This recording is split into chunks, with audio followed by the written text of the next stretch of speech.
안녕하세요. 밤의 서랍입니다. 이렇게 추운 겨울밤에 잘 지내고 계시나요? 우리 같은 인간들이야 난방비 걱정은 되지만 집안에서 보일러를 작동시키면 그나마 괜찮은데 이렇게 영하 10도가 내려가는 이런 날씨가 되면 이 정도의 추위에 대비가 안 돼 있을 바깥 동물들은 또 걱정이 되는 거예요. 마당에 고양이 5마리가 살고 있거든요. 플라스틱 박스 안에다가 스티로폼이나 보온 시트나 이런 거, 또 종이 박스를 겹겹이 덧대서 집을 만들어주긴 했는데 손을 넣어보면 또 차한 기운이 있어서 요즘에는 영하로 내려가면 핫팩을 넣어주거든요. 그래야 제 마음이 좀 편해가지고, 얘네들은 그나마 낫다고 해도 집도 없는 길고양이들은 이런 추위가 오면 되게 죽을 힘을 다해서 견디는 거라고 하더라고요. 길고양이들은 어떻게 추위를 견디나 검색해서 봤더니 수의사가 그런 얘기 하더라고요. 고양이를 키우기 전에는 이런 일에 관심도 없었는데 고양이랑 같이 살다 보니까 저절로 이런 것들에 관심을 가지게 되네요. 오늘은 크리스마스의 추억이라는 단편 소설을 가져왔는데요. 뭐랄까, 동화 같은 얘기라고 해야 되나? 동심을 유발하는 그런 얘기는 아니고 가난하고 소박하게 살아가는 두 친구, 서로를 친구라고 부르는, 나이 차이가 좀 나지만 또 이 친구의 크리스마스 풍경을 그린 얘기인데요.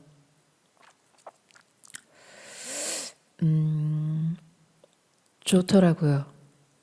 저를 울리더라고요, 이 작은 이야기가. 네, 왜 이 얘기가 나를 울렸을까 생각해 보니까 나의 어떤 잃어버린 시간, 그 시간의 풍경을 부활시켜 준다고 해야 되나? 저는 겨울을 좋아했는데 그 온기, 따뜻한 걸 찾아서 어떤 모여드는 그런 풍경이랄까? 그런 게 좋더라고요.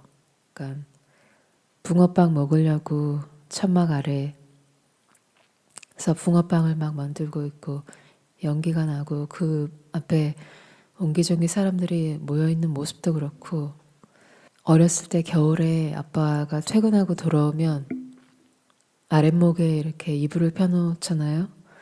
거기 얼른 손을 집어넣는 그런 모습, 그 이불 덮고 옹기종기 모여서 귤도 까먹고 가래떡도 구워 먹고, 근데 결국은 추억인 거예요. 트루먼 카포티가 불러일으키는 크리스마스의 추억이, 이 이야기 속의 풍경이 내 추억을 건드리기도 하고 그때의 어떤 감정을 일으키기도 하더라고요. 청취자분들도 아마 들어보시면 아마 그때의 겨울의 풍경들이 되살아나는 걸 경험할 수 있지 않을까. 아이가 있는 분들은 아이랑 같이 들어도, 아이랑 같이 잠들기 전에 들어도 참 좋을 것 같은 이야기예요.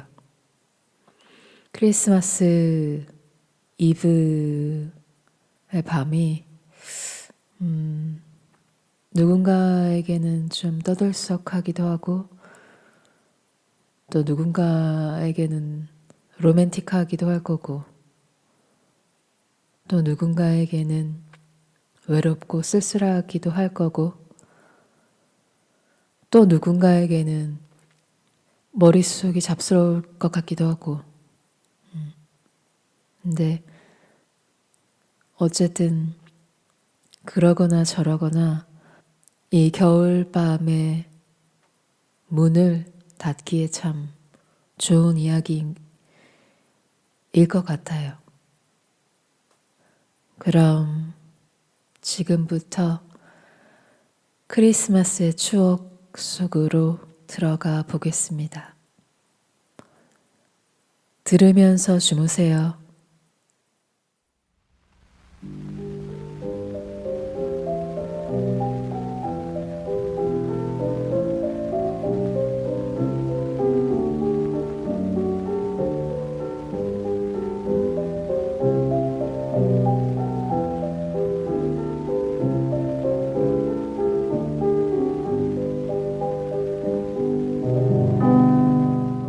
11월 말에 어느 날 아침을 상상해보라. 20여 년 전 겨울 아침의 도래. 어느 지방 도시에 있는 널찍하고 허름한 집의 부엌을 생각해보라. 커다란 검은색 화덕이 그곳의 주역이다. 하지만 커다란 원탁과 벽난로, 그 앞에 놓여있는 2개의 흔들 의자도 있다. 오늘 벽난로는 이 계절에만 내는 으르렁거리는 소리를 내기 시작했다. 백발을 짧게 자른 여자가 부엌 창가에 서 있다. 그녀는 테니스화를 신고 사라사로 지은 여름용 드레스 위에 볼품없는 회색 스웨터를 입고 있다. 그녀는 당닭처럼 몸집이 작고 활발하다. 하지만 젊었을 때 오래 앓은 병 때문에 불쌍하게도 2 어깨가 활처럼 구부정하다. 얼굴은 사람들의 눈길을 끈다. 링컨의 얼굴처럼 우락부락하고 햇빛과 바람에 탄 빛깔을 띠고 있다. 하지만 골격이 가늘고 섬세하기도 하다. 눈은 쉐리주 빛깔이고 수줍어 보인다. 어머나! 하고 그녀가 소리친다. 그녀의 입김으로 유리창이 뿌옇게 흐려진다. 과일 케이크를 굽기에 좋은 날씨야. 그녀가 말하고 있는 상대는 바로 나다. 나는 7살이고 그녀는 60몇 살이다. 우리는 아주 먼 친척이지만 내가 기억할 수 있을 때부터 줄곧 함께 살았다. 집에는 다른 사람들도 산다. 모두 친척이다. 그들은 우리를 지배하고 걸핏하면 우리를 울리지만 우리는 대체로 그들을 잘 알지 못한다. 그녀와 나는 서로에게 가장 좋은 친구다. 그녀는 전에 가장 좋은 친구였던 소년을 추억하여 나를 버디라고 부른다. 그 버디는 그녀가 어린애였을 때인 1880년대 죽었다. 그녀는 아직도 어린애다. 그건 침대에서 나오기 전부터 알고 있었어. 그녀는 흥분한 눈으로 창문에서 돌아서면서 말한다. 군청 종소리가 그렇게 차고 맑게 들렸거든. 게다가 노래 부르는 새가 한 마리도 없었어. 새들은 모두 따뜻한 나라로 가버린 거야. 버디야, 비스킷에 속을 채우는 건 그만두고 수레를 가져와. 내 모자 찾는 걸 도와줘. 케이크를 30개나 구워야 돼. 항상 똑같다. 11월 어느 날 아침이 오면 내 친구는 그녀의 상상력에 활기를 주고 가슴속 불꽃에 기름을 붓는 크리스마스 시즌을 공식적으로 시작하듯 이렇게 선언한다. 과일 케이크를 굽기에 좋은 날씨야. 수레를 가져와. 내 모자 찾는 걸 도와줘. 모자가 발견된다. 빛바랜 벨벳 장미가 장식으로 달려있는 책 넓은 밀짚 모자다.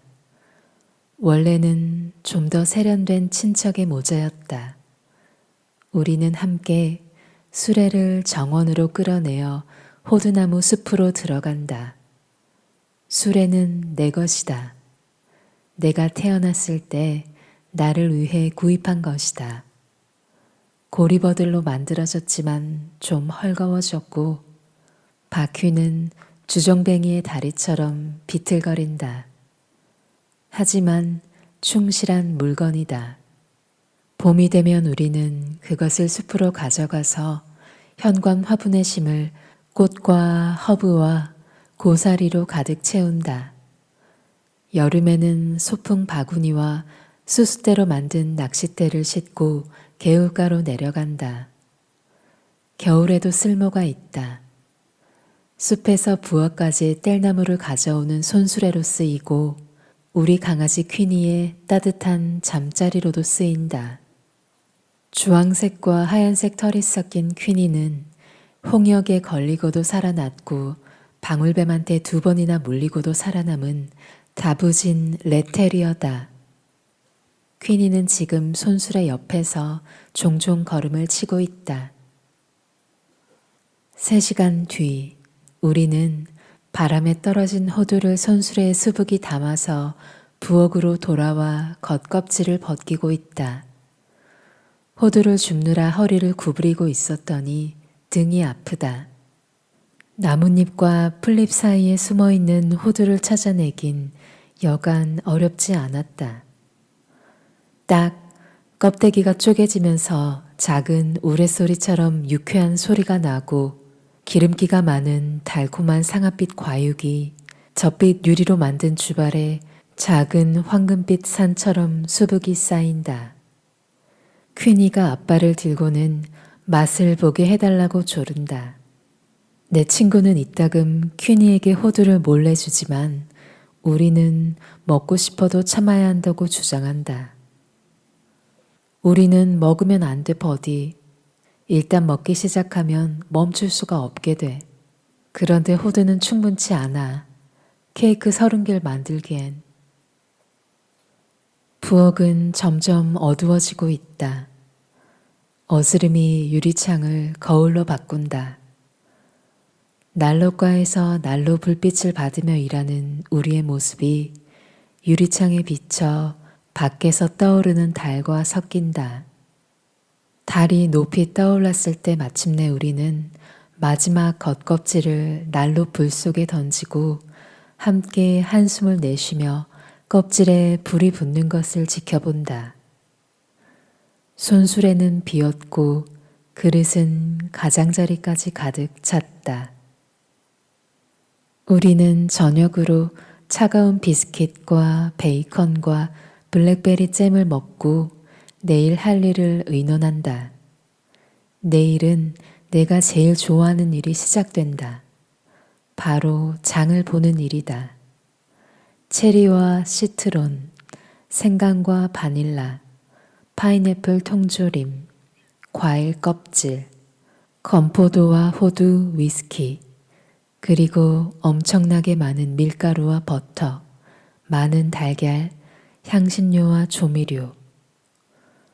손수레를 집으로 끌고 오려면 조랑말이 필요하겠다. 하지만 문제가 있다. 이 많은 식료품을 사려면 우선 돈이 있어야 한다. 우리는 둘 다 돈이 없다. 우리가 가진 돈이라고는 집에 같이 사는 사람들이 이따금 주는 푼돈, 그리고 우리가 잡동사니 경매를 열거나 손으로 준 블랙베리를 팔거나 집에서 만든 잼과 사과 젤리와 복숭아 설탕 절임을 팔거나 장례식과 결혼식에 쓸 꽃을 따는 등 다양한 활동으로 직접 번 돈이 있을 뿐이다. 한 번은 전국 축구 대회에서 79위를 하여 상금으로 $5를 받았다. 우리가 축구에 대해 뭔가를 알고 있다는 뜻은 아니다. 다만 우리는 무슨 대회가 열린다는 말을 들으면 무조건 참가한다. 지금 현재 우리는 새로운 커피 상품명 짓기에 응모하여 대상 상금 5만 달러의 희망을 걸고 있다. 솔직히 말하면 우리 사업 중에서 정말로 수지가 맞은 건 2년 전 여름에 뒷마당에 장작 헛간에서 연 재미와 괴물 박람회 뿐이었다. 재미는 워싱턴과 뉴욕의 풍물을 담은 슬라이드를 환등기로 보여주는 것이었다. 우리는 워싱턴과 뉴욕에 가본 적이 있는 친척한테 이 환등기를 빌렸다. 그 친척은 우리가 환등기를 빌린 이유를 알고 화를 냈다. 괴물은 다리가 셋 달린 병아리였는데 우리 암탉이 낳은 새끼였다. 이 근동에 사는 사람들은 모두 그 병아리를 보고 싶어 했다. 우리는 어른한테는 5센트, 아이들한테는 2센트를 받았다. 관객을 끌어모으는 주요 전시물인 병아리가 죽어서 박물관을 폐쇄할 때까지 우린 무려 20달러를 벌었다. 하지만 어떻게든 우리는 해마다 크리스마스에 과일 케이크를 만들기 위한 자금을 모은다. 이 돈을 우리는 낡은 구슬지갑 속에 넣어서 내 친구의 침대 아래, 요강 아래, 마루 아래, 판자 밑에 감춰둔다. 돈을 넣거나 토요일마다 돈을 빼낼 때를 빼고는 이 안전한 장소에서 지갑을 꺼내는 일은 거의 없다. 토요일마다 나는 10센트를 받아서 영화를 보러 간다. 내 친구는 영화를 보러 간 적이 한 번도 없었고 갈 생각도 없다. 차라리 네가 얘기해주는 줄거리를 듣는 게 나아. 그러면 머릿속으로 더 생생히 그려볼 수 있어. 게다가 내 나이가 되면 눈을 쓸데없는 일에 낭비하지 말아야 돼. 주님이 오실 때 주님을 똑똑히 봐야 하니까. 내 친구는 평생 한 번도 영화를 본 적이 없을 뿐만 아니라 식당에서 외식을 한 적도 없고 집에서 5마일 이상 떨어진 곳으로 여행을 가본 적도 없고 전보를 받거나 보낸 적도 없고 신문 만화와 성서를 빼고는 읽은 적도 없고 화장품을 발라본 적도 없고 욕을 한 적도 없고 남이 잘못되기를 바란 적도 없고 고의로 거짓말을 한 적도 없고 굶주린 개를 그냥 보낸 적도 없었다. 내 친구가 지금까지 한 적이 있거나 지금 하고 있는 일을 몇 가지 열거하면 다음과 같다. 우리 마을에서 목격된 최대의 방울뱀을 괭이로 죽인 적이 있고 코담배를 이와 잇몸에 문지르고 벌새들이 손가락 위에서 균형을 잡을 때까지 길들이고 7월 한여름에도 오싹할 만큼 실감나게 귀신 얘기를 하고 혼잣말을 하고 비가 올 때 산책을 하고 읍내에서 가장 예쁜 명자꽃을 키우고 마술적인 사마귀 제거제를 비롯하여 옛날 인디언들이 민간요법에 사용했던 온갖 치료약의 조제법을 알고 있다. 지금 우리는 저녁 식사를 끝내고 집에서 가장 외진 구석에 있는 방으로 물러간다. 내 친구는 제일 좋아하는 색깔인 분홍빛 페인트를 칠한 쇠침대에서 잔다. 침대에는 짜투리 헝겊을 이어붙여 만든 누비 이불이 덮여 있다. 우리는 공모의 즐거움에 빠져 말없이 비밀 장소에서 구슬 지갑을 꺼내 내용물을 이불 위에 쏟아 놓는다. 똘똘 말린 달러 지폐들은 5월의 새싹처럼 초록색을 띠고 있다. 칙칙한 색깔의 50센트 동전은 죽은 사람의 눈을 무겁게 누를 수 있을 만큼 묵직하다. 아름다운 10센트 동전은 가장 색깔이 선명하고 짤랑짤랑 듣기 좋은 소리를 낸다. 5센트짜리와 25센트짜리 동전은 시냇물 속의 자갈처럼 달아서 매끄럽다. 하지만 무더기의 대부분은 퀴퀴한 냄새로 구역질 나게 만드는 1센트짜리 동전이다. 지난 여름 이 집에 사는 친척들은 우리가 파리를 25마리 잡으면 1센트씩 주겠다고 약속했다. 8월에 대량 사육, 하늘로 날아간 파리들. 하지만 우리는 그 일을 자랑으로 여기지 않았다. 앉아서 1센트짜리 동전을 세고 있으면 죽은 파리를 다시 일람표로 만들고 있는 듯한 느낌이 들었다. 우리는 둘 다 계산에 서투르다. 우리는 천천히 동전을 세고 몇 가지 세었는지 잊어버리고 그래서 처음부터 다시 시작한다. 내 친구의 계산에 따르면 우리가 갖고 있는 돈은 12달러 73센트다. 내 계산에 따르면 정확히 13달러다. 네 계산이 틀렸으면 좋겠어. 13은 불길한 숫자니까. 케이크가 쓰러질 거야. 아니면 누군가 죽어서 묘지로 갈 거야. 13일에는 나는 침대에서 나갈 생각도 하지 않아. 이것은 사실이다. 13일에는 항상 침대에서 하루를 보낸다. 그래서 안전을 위해 우리는 1센트짜리 동전을 하나 빼내서 창밖으로 던진다. 우리 과일 케이크에 들어가는 재료 가운데 위스키는 값도 제일 비싸고 구하기도 가장 어렵다. 주 법률이 위스키 판매를 금지하고 있기 때문이다. 하지만 하하 존슨 씨한테 가면 위스키를 살 수 있다는 건 누구나 알고 있다. 이튿날 우리는 평범한 장보기를 마친 뒤 강가에 있는 하하 씨의 업소로 간다. 우리는 전에도 똑같은 용무로 그곳에 가본 적이 있다. 하지만 지난 몇 년 동안은 하하 씨의 아내와 거래를 했다. 하하의 아내는 피부가 요오드처럼 까무잡잡하고 머리는 과산화수소로 표백해서 노쇠 빛깔을 띠고 너무 피곤해서 만사가 귀찮은 것처럼 보이는 인디언 여자였다. 그 여자의 남편 하하도 인디언이라는 말을 들었지만 사실 우리는 하하를 한 번도 본 적이 없었다. 뺨에 면도칼로 베인 흉터가 있는 거인이라고 한다. 사람들이 그를 하하라고 부르는 건 그가 절대 하하하고 소리내 웃지 않는 침울한 사람이기 때문이다. 그의 카페가 가까워지자 우리의 걸음은 점점 느려진다. 퀸이조차 기세 좋게 달려가지 않고 우리 곁에 바싹 붙어 있다. 하하의 카페에서는 사람들이 살해되었다. 산산조각으로 토막이 났다. 머리를 얻어맞았다. 4달에 재판이 열릴 사건도 있다. 물론 이런 사건들은 색전구가 미친 듯이 반짝거리며 불규칙한 무늬를 던지고 추금기가 울부짖는 밤에 일어난다.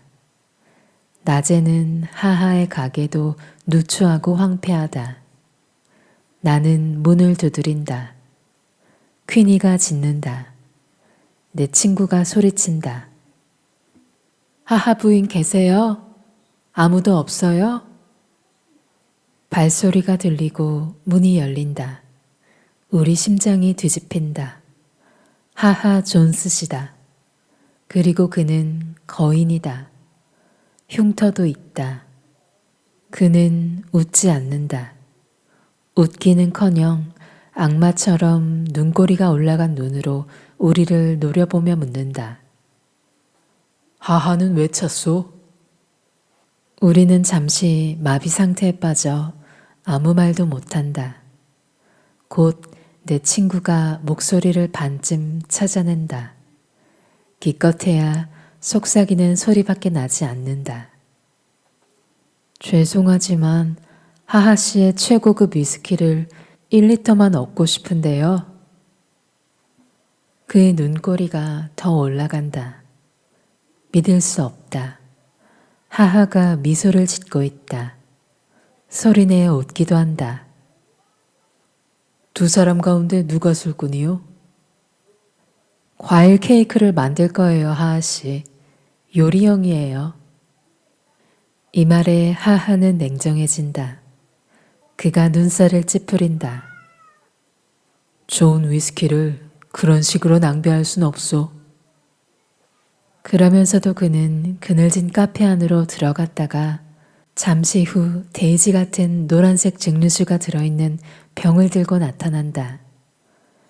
병에는 아무 상표도 붙어 있지 않다. 그는 햇빛 속에서 술에 있는 거품을 분명하게 보여주면서 말한다. 2달러요.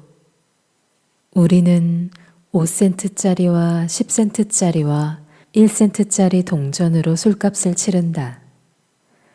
갑자기 그가 손에 쥔 동전들이 한 줌의 주사위처럼 쨍그랑거린다. 그의 얼굴이 부드러워진다. 우리 이렇게 합시다. 그는 돈을 우리의 구슬 지갑에 다시 쏟아부으면서 말한다. 이건 도로 가져가고 대신 과일 케이크 하나만 보내주쇼. 내 친구가 집으로 돌아오는 길에 말한다. 세상에는 정말 좋은 사람도 있어. 하하씨한테 줄 케이크엔 건포도를 한 컵 더 넣어주자꾸나. 석탄과 장작으로 불을 지핀 검은 화덕은 불 켜진 호박처럼 빨갛게 빛을 낸다.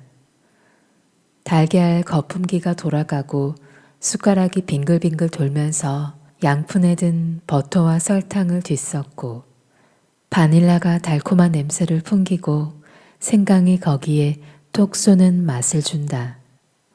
코를 자극하는 부드러운 냄새가 부엌을 가득 채우고 집안을 뒤덮고 굴뚝으로 나가는 연기를 타고 세상으로 흘러간다. 우리의 작업은 나흘 만에 끝난다. 위스키를 넣어 촉촉해진 케이크 31개가 창틀과 선반 위에서 햇빛을 쬐고 있다. 누구를 위한 케이크냐고? 친구들. 반드시 이웃에 사는 친구들만은 아니다. 사실은 우리가 한 번밖에 만나지 않았거나 한 번도 만나지 않은 사람들에게 보낼 케이크가 더 많다. 우리 마음에 든 사람들. 루스벨트 대통령처럼. 지난 겨울 보르네오에 가서 전도한 침례교 선교사인 J.C. 루시 목사 내외처럼. 또는 1년에 2번 읍내를 지나가는 작달막한 칼갈이 아저씨처럼. 또는 날마다 모빌에서 6시에 출발하는 버스를 몰고 먼지 구름을 날리며 지나갈 때 우리와 서로 손을 흔드는 버스 운전수 에브너 패커처럼. 또는 어느 날 오후 우리 집 밖에서 차가 고장나는 바람에 현관 앞에서 우리와 이런저런 이야기를 나누며 유쾌한 시간을 보낸 캘리포니아의 위스턴 부부처럼. 젊은 위스턴 씨는 우리의 스냅 사진을 찍어 주었다.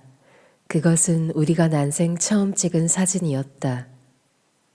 낯설거나 겨우 얼굴만 아는 이 사람들이 우리에게 가장 참된 친구처럼 여겨지는 건 내 친구가 낯선 사람을 제외한 모든 사람에 대해 수줍음을 타기 때문일까?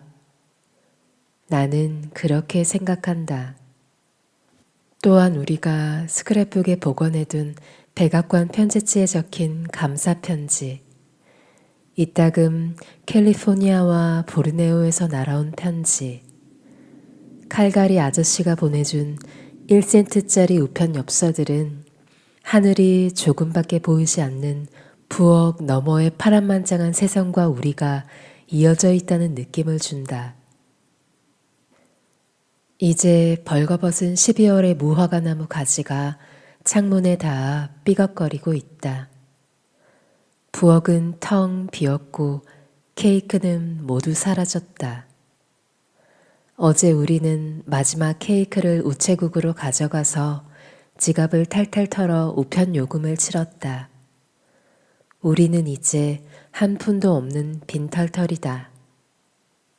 그래서 나는 좀 우울하지만 내 친구는 하하의 술병에 2치쯤 남은 위스키로 축하를 하자고 주장한다.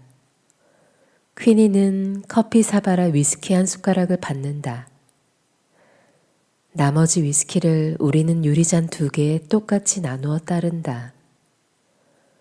아무것도 타지 않은 위스키 원액을 마실 생각에 우린 둘 다 두려움을 느낀다.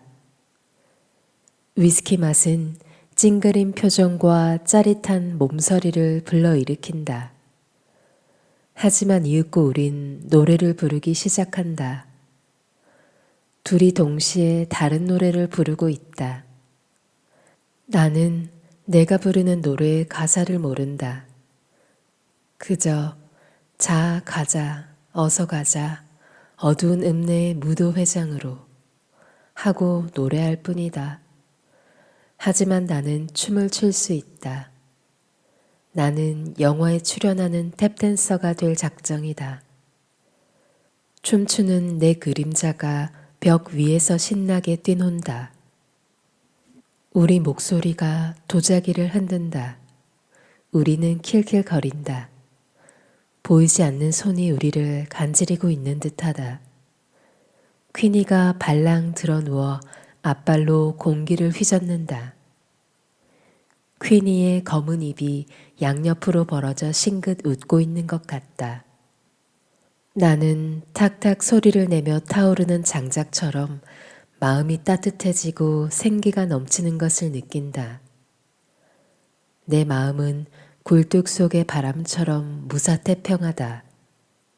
내 친구는 사라사로 지은 초라한 치마가 화려한 파티 드레스라도 되는 것처럼 치맛자락을 손으로 살짝 집어들고 화덕 주위를 돌면서 왈츠를 춘다. 그녀가 노래를 부른다. 그녀의 테니스화가 마룻바닥 위에서 삑삑 소리를 낸다.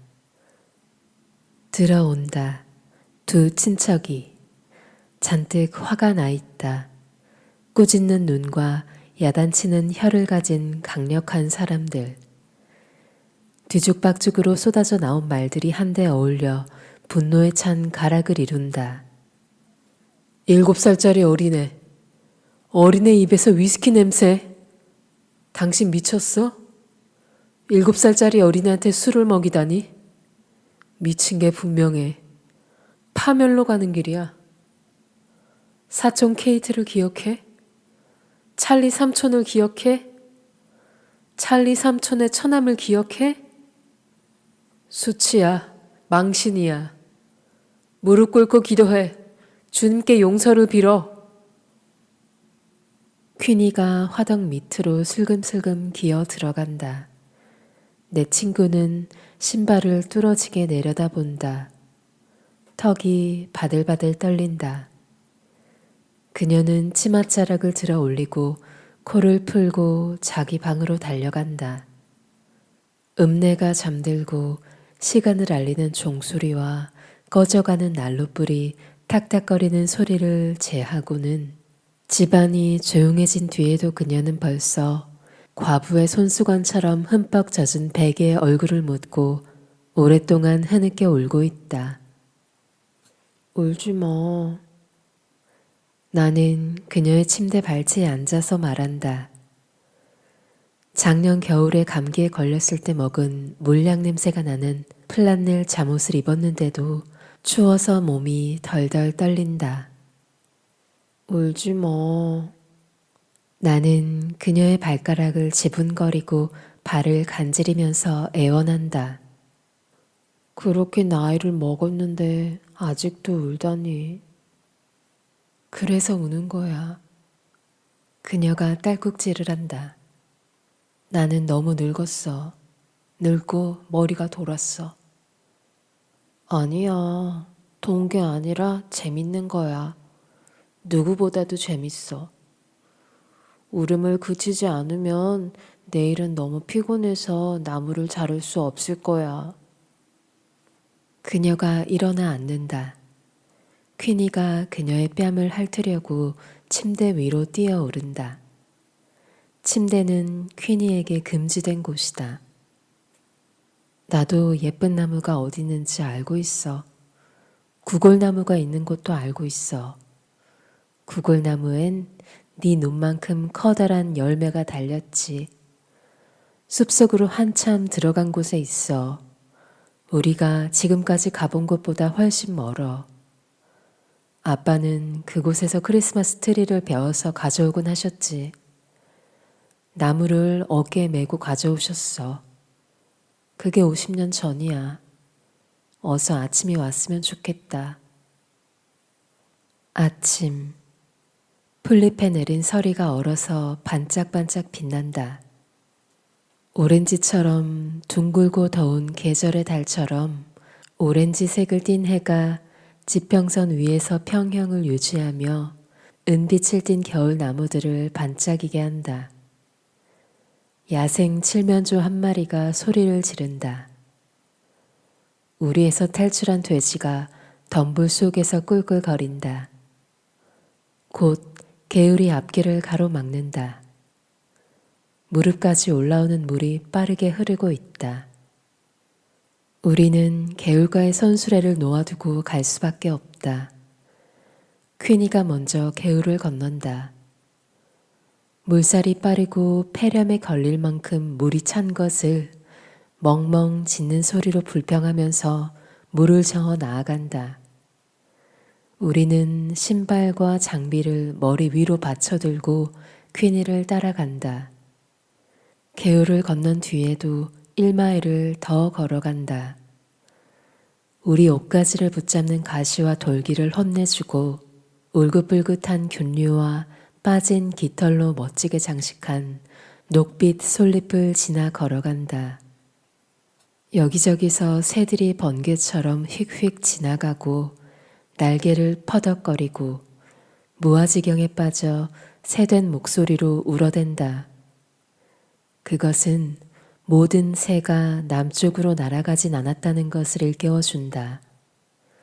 오솔길은 언제나 레몬빛 햇살이 고여있는 곳과 어두운 덩굴 터널을 지나 뻗어 있다. 개울을 또 하나 건넌다. 우리한테 방해받은 얼룩 점박이 송어떼가 우리 주위에 물거품을 일으키고 접시만한 크기의 개구리들이 배치기 다이빙을 한다. 비버 일꾼들이 댐을 짓고 있다. 건너편 개울가에서 퀸이는 몸을 흔들어 물기를 털어내고 오들오들 떤다. 내 친구도 와들와들 떨고 있다. 추위 때문이 아니라 열정 때문이다. 그녀가 고개를 들어 솔향 가득한 공기를 들이마시자 그녀의 모자에 달린 너덜너덜한 장미 한 송이가 꽃잎 하나를 떨어뜨린다. 거의 다 왔다. 냄새가 나지 않니? 그녀는 우리가 드넓은 바다에 다가가고 있는 것처럼 말한다. 정말로 그것은 일종의 대양이다. 크리스마스 장식에 쓰는 향기로운 나무들, 잎에 가시가 많은 구골나무가 몇 에이커나 펼쳐져 있다. 빨간 열매가 중국의 종처럼 빛나고 검은 까마귀들이 새된 소리를 지르며 빨간 열매를 향해 급강하한다. 창문 12개를 장식할 푸른 잎과 빨간 열매로 삼배 자루를 가득 채운 뒤 우리는 크리스마스 트리를 고르기 시작한다. 나무는 사내아의 키의 2배는 되어야 돼. 그래야 아이가 꼭대기의 별을 훔쳐갈 수 없으니까. 내 친구가 말한다. 우리가 고른 나무는 내 키의 2배다. 그 용감하고 잘생긴 녀석은 30번의 도끼질을 견뎌낸 뒤에야 겨우 삐걱거리며 찢어지는 소리와 함께 쓰러진다. 우리는 사냥에서 잡은 짐승처럼 녀석을 질질 끌고 숲 밖으로 나가는 긴 여행을 시작한다. 몇 걸음 나아갈 때마다 끝내는 주저앉아서 헐떡거린다.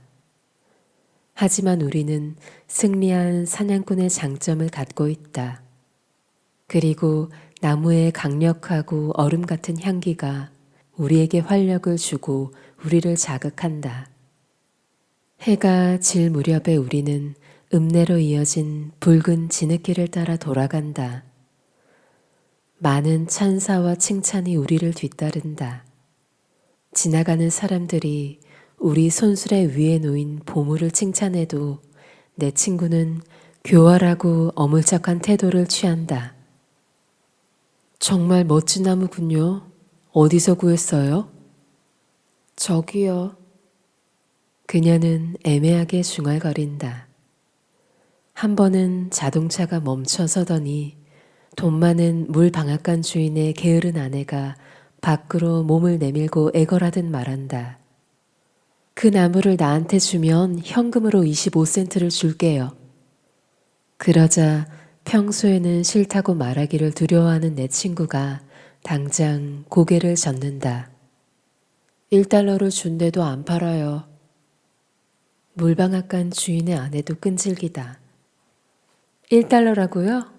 말도 안 돼요. 그럼 50센트 드릴게요. 그 이상은 안 돼요. 아주머니는 다른 나무를 구할 수 있잖아요. 그러자 내 친구는 생각에 잠긴 얼굴로 부드럽게 대답한다. 글쎄요. 하지만 이거랑 똑같은 건 없어요. 집으로 돌아온다.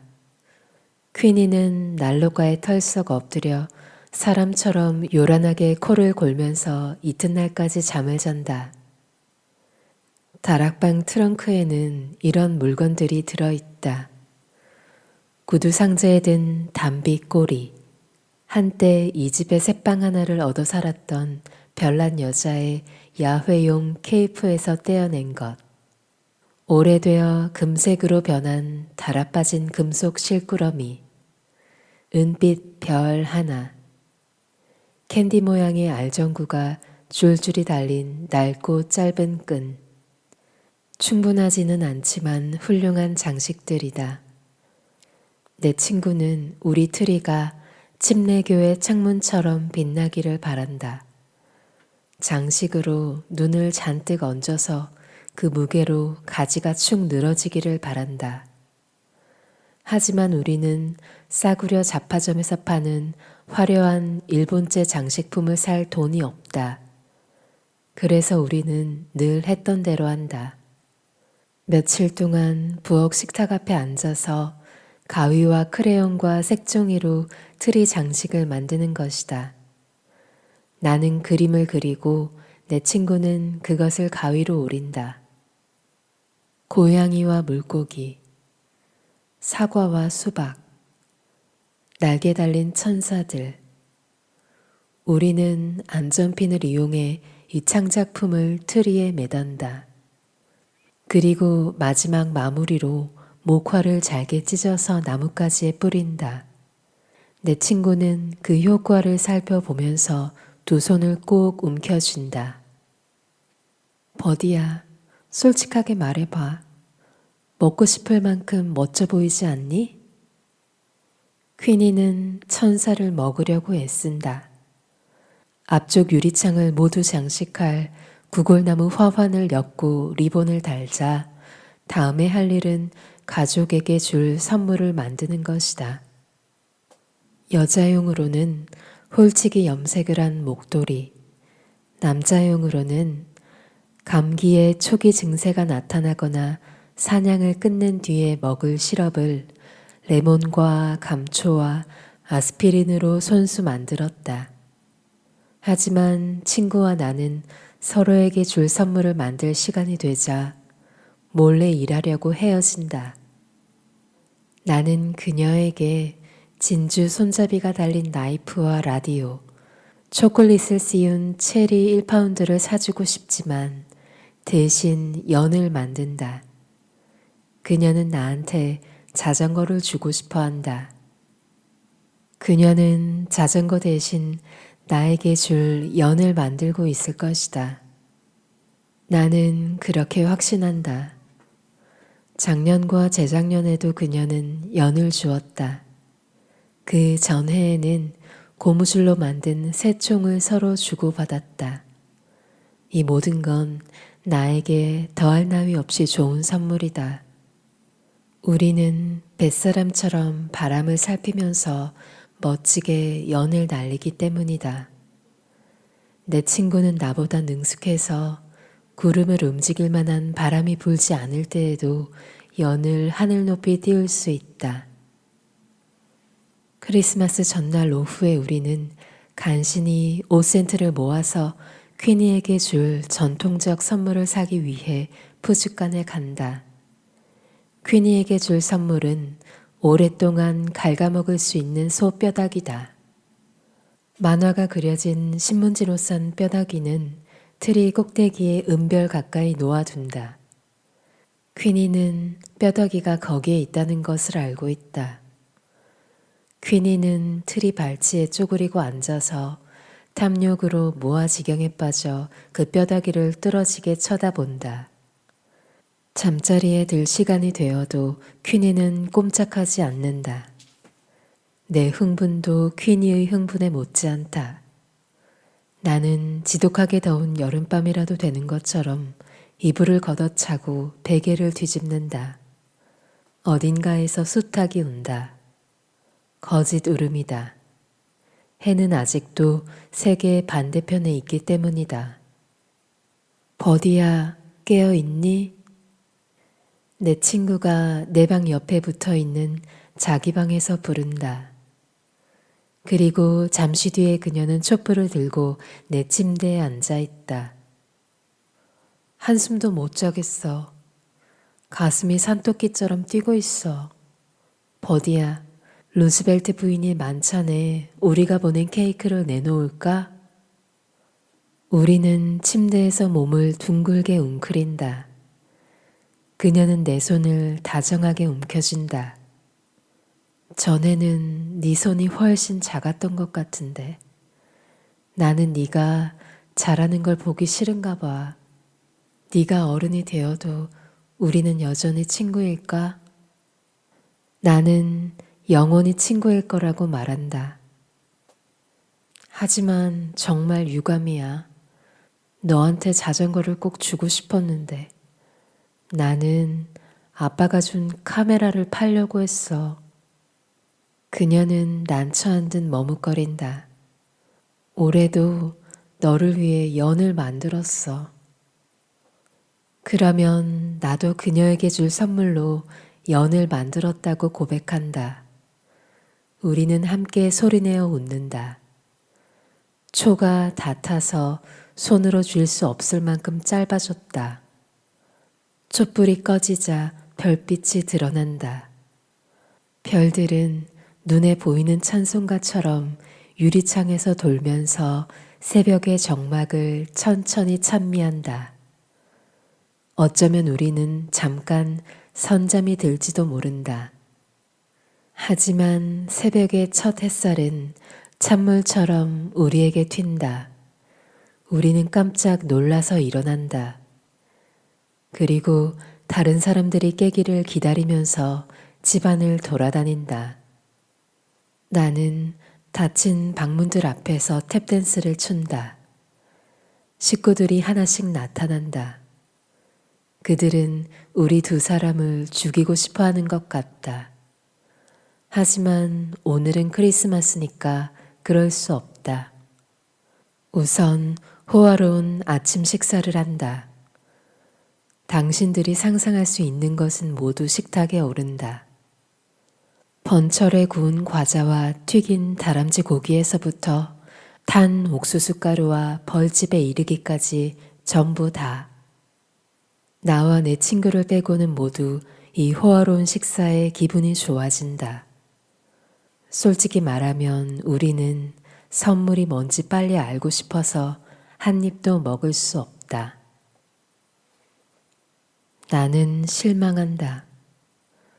누가 실망하지 않겠는가? 양말, 주일학교 셔츠, 손수건 몇 장, 싸구려 스웨터, 아동용 종교 잡지 어린 목자 1년 구독권. 그것은 따분하다. 정말 따분하다. 내 친구는 나보다 좋은 선물을 받는다. 고구마 한 자루. 그것이 그녀가 받은 최고의 선물이다. 하지만 그녀는 결혼한 여동생이 하얀 털실로 손수 짠 쇼를 가장 자랑스러워한다. 그래도 입으로는 내가 만들어준 연이 제일 마음에 드는 선물이라고 말한다. 내가 만든 연은 무척 아름답지만 그녀가 나에게 만들어준 연만큼 아름답지는 않다. 그녀가 만든 연은 파란 바탕에 황금색과 초록색의 선행 별들이 흩어져 있다. 게다가 연에는 버디라는 내 이름이 적혀 있다. 버디야, 바람이 불고 있어. 바람이 불고 있다. 우리가 집 아래 목초지로 달려갈 때까진 아무 일도 일어나지 않을 것이다. 퀸이는 선물로 받은 뼈다귀를 묻으려고 벌써 그곳으로 날쌔게 달려갔다. 그리고 앞으로 겨울이 한 번 더 지나면 퀸이 자신도 거기 묻힐 것이다. 우리는 허리까지 올라오는 싱싱한 풀숲 사이로 뛰어들어 연주를 푼다. 연이 바람 속으로 헤엄치는 하늘 물고기처럼 연주를 획획 잡아당기는 게 느껴진다. 햇볕으로 몸이 따뜻해진 우리는 느긋한 기분으로 풀밭에 들어 누워 고구마 껍질을 벗기고 연들이 신나게 뛰노는 것을 지켜본다. 나는 양말과 싸구려 스웨터를 곧 잊어버린다. 나는 그 커피 이름 짓기 대회에서 우리가 벌써 대상을 받기라도 한 것처럼 행복하다. 나는 정말 바보야. 내 친구가 문득 정신을 차리고 외친다. 오븐에 비스킷을 넣어둔 것을 너무 늦게야 생각해낸 여자 같다. 내가 항상 무슨 생각을 했는지 아니? 그녀는 나에게 미소를 짓지 않고 조금 저쪽을 바라보며 새로운 것이라도 발견한 듯한 투로 묻는다. 사람들은 몸이 병들어 죽어갈 때야 비로소 주님을 본다고. 나는 늘 그렇게 생각했단다. 그리고 주님이 오실 땐 침례교회 유리창을 바라보는 것과 비슷할 거라고 상상했어. 햇빛이 쏟아져 들어오는 채색 유리처럼 아름다울 거라고. 빛이 너무 눈부셔서 날이 어두워지는 줄도 모를 거라고. 그건 나한테 위안이었어. 두려운 느낌을 모두 없애버리는 그 빛을 생각하면 마음이 한결 편안해졌어. 하지만 그런 일은 절대 일어나지 않을 거야. 죽는 순간 주님이 이미 나타났다는 사실을 깨달을 거야. 저것들. 그녀의 손이 구름과 연과 풀, 뼈다귀를 땅에 묻고 앞발로 흙을 덮고 있는 퀸이를 한데 모으듯 동그라미를 그린다.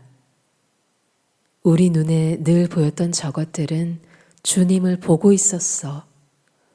나는 오늘을 내 눈에 담고 세상을 떠날 수도 있을 거야. 이것이 우리가 함께 보낸 마지막 크리스마스다. 삶은 우리를 갈라놓는다. 그 잘난 사람들은 내가 군대 같은 조직에 사립학교에 들어가야 한다고 결정한다. 그래서 나팔을 부는 감옥들, 기상 나팔 소리가 지배하는 여름 캠프에서 비참한 생활이 이어진다. 내게는 새 집도 생긴다. 하지만 그건 아무것도 아니다. 집은 내 친구가 있는 곳이다. 그러나 나는 그곳에 가지 못한다. 그녀는 그곳에 남아서 부엌을 어슬렁거린다. 퀸이와 단 둘이. 그러다가 얼마 후에는 혼자서 사랑하는 버디야. 그녀는 읽기 어려운 글씨로 나에게 편지를 쓴다. 어제 짐 메이신의 말이 퀸이를 호되게 걷어찼어. 퀸이가 그래도 큰 고통 없이 죽은 게 다행이야. 나는 퀸이를 고운 아마포 시트에 싸서 손수레에 싣고 심프슨네 목초지로 갔어. 그곳에 묻으면 퀸이는 자기가 묻어둔 뼈다귀와 함께 있을 수 있겠지. 그 후에도 몇 년 동안 11월이 되면 그녀는 혼자 과일 케이크를 굽는다. 전처럼 많이 굽지는 않고 몇 개만 굽는다. 물론 나한테는 언제나 올해 구운 케이크 중에서 제일 좋은 것을 보내준다. 그리고 그녀는 편지를 보낼 때마다 화장지에 10센트를 싸서 동봉한다. 영화를 보고 줄거리를 써서 보내줘. 하지만 그녀는 편지에서 차츰 다른 친구인 1880년대 죽은 버디와 나를 혼동하는 경향을 보인다. 그녀는 이제 13일에만 침대에 머물지 않고 다른 날에도 침대에 누워있을 때가 점점 많아진다. 11월 어느 날 아침이 온다. 나뭇잎도 없고 새도 없는 겨울 아침이 다가오지만 이제 그녀는 일어나서 어머나, 과일 케이크를 굽기 좋은 날씨야 하고 외칠 수가 없다. 그리고 그 일이 일어날 때 나는 그것을 안다. 그것을 알리는 정보는 어떤 예감을 통해 이미 받은 소식을 확인해 줄 뿐이다. 무엇으로도 대신할 수 없는 나의 일부가 내게서 떨어져 나가 줄이 끊어진 연처럼 하늘 높이 날아가 버린 느낌이다. 이 12월 아침에 내가 학교 교정을 걸으면서 계속 하늘을 쳐다보는 건 그 때문이다. 놓쳐버린 한 쌍의 연이 잃어버린 사랑처럼 하늘을 향해 서둘러 올라가는 게 보이길 기대하기라도 하는 것처럼.